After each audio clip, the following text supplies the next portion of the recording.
Hello everyone, কেমন আছেন আপনারা সবাই? আশা করি ভালো আছেন। সো এটা হচ্ছে আমার ফার্স্ট লং ভিডিও। প্রায় 1 মাস হয়েছে আমি একটা ইউটিউব চ্যানেল ওপেন করেছি, আর 1 মাস থেকেই আমি শুধু শর্টস ভিডিও আপলোড করছি। সো এটাই আমার ফার্স্ট লং ভিডিও। তো যাই হোক, আমরা তিনজনই সকাল সকাল ঘুম থেকে উঠে পড়েছি। এরপর মনার পাপা মনার সাথে খেলা করছিল, তাই আমিও দেরি না করে তাড়াতাড়ি কিচেনে চলে এসেছি। কিচেনে এসে রান্না সব কিছু যোগাড়যন্ত্র করে নিয়েছি। আর আজকে আমি বানাবো শুটকি মাছের চচ্চড়ি, তাই তাড়াতাড়ি করে সব রেডি করে রান্না করে নিয়েছি।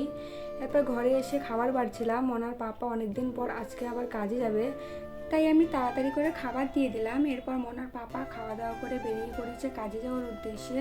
এরপর আমি ঘরে এসে মনাকে আমাদের পাশের রুমের কাকুর কাছে দিয়ে এসেছি। তারপর আমি তাড়াতাড়ি করে বিছানাটা ভালো করে গুছিয়ে নিচ্ছিলাম।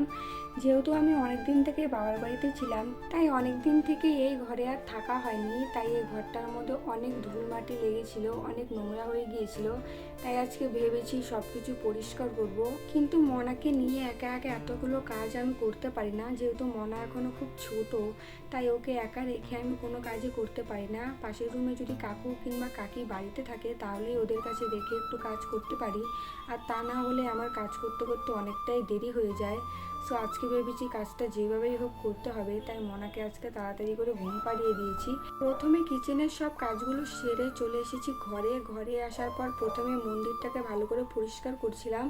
যেহেতু অনেক দিন থেকে বাড়িতে ছিলাম না, তাই মন্দিরটাও অনেক নোংরা হয়েছিল, তাই ভাবলাম প্রথমে মন্দিরটা থেকেই শুরু করা যাক।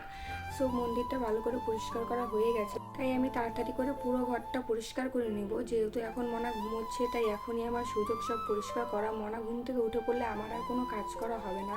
তারপর আমি তাড়াতাড়ি করে আলমারি পরিষ্কার করে চলে এসেছি আবার বিছানার সাইডগুলো দিয়ে পরিষ্কার করতে। এরপর ফটো ফ্রেমটাও ভালো করে মুছে নিলাম। সো ফাইনালি সব ক্লিন করা হয়ে গেছে। এখন আমি ভালো করে ঘরটা ঝাড়ু দিয়ে শুধু মুছে নেব। সো ওইদিকে ঘর ঝাড়ু দেওয়া হয়ে গেছে, ভালো করে ঘরটা মোছাও হয়ে গেছে। অনেকদিন বাড়িতে না থাকলে না বাড়িঘরের অবস্থা কিছুটা এরকমই হয়।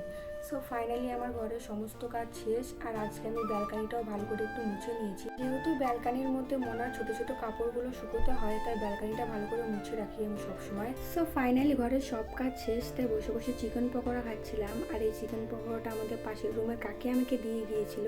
পকোড়া খাওয়ার পর আমি তাড়াতাড়ি করে স্নান করে চলে এসেছি। স্নান করে আসার পর একটু স্কিন কেয়ার করছিলাম। আর আজকে ভেবেছি আমি আমার বড় ননদের বাড়ি মানে বড়দির বাড়ি যাব। তাই সন্ধ্যেবেলা মনার পাপা কাজে থেকে আসার পর আমরা তিনজনে মিলে বেরিয়ে পড়েছি আমার বড়দির বাড়ি যাওয়ার উদ্দেশ্যে। কিন্তু যাওয়ার আগে একটা দোকানে এসেছিলাম, এখান থেকে কিছু খাবার কিনে নিলাম। দিদির মেয়েও যেহেতু এখনো খুব ছোট, মানে আমাদের মনার থেকে একটু বড় হবে, তাই ওর জন্য কিছু খাবার কিনে নিয়েছি। এরপর আমরা রিক্সা করে যাচ্ছিলাম বড়দির বাড়িতে। যেহেতু বেশি দূরে না, তাই 10 মিনিট পরেই আমরা পৌঁছে গিয়েছিলাম। তো এখানে এসে দেখো মনা আর ওর দিদি কি সুন্দর খেলা করছিল। প্রথমে মনা কান্না করছিল, যেহেতু অনেকদিন আমি বাবার বাড়িতে ছিলাম, তাই ওদের সবাইকে ভুলে গিয়েছে। তারপর যখন আবার চিনতে পেরেছে, বন্ধুত্ব হয়েছে, তারপর দেখো দুজনে মিলে কি সুন্দর খেলা করছে। আর আমি, মনার পাপা, দিদি, জামাইবাবু আমরা সবাই মিলে সাইডে বসে বসে ওদের খেলা দেখছিলাম। ওদের খেলা দেখতে আমাদের খুব ভালো লাগছিল। এরপর দিদি আমাদের সবার জন্য রান্না বসিয়ে দিয়েছে, যেহেতু অনেকটা রাত হয়ে গিয়েছিল। এরপর আমরা সবাই মিলে খাওয়া দাওয়া করে নিলাম। খাওয়া দাওয়ার কিছুক্ষণ টাইম পরে আমরা বাড়ি চলে আসছিলাম। সো আজকের আমার এই ভিডিওটা আপনাদের কেমন লাগলো অবশ্যই কমেন্ট করে জানাবেন। আর আমার চ্যানেলে যদি আপনারা নতুন হয়ে থাকেন তাহলে অবশ্যই সাবস্ক্রাইব করবেন। ধন্যবাদ।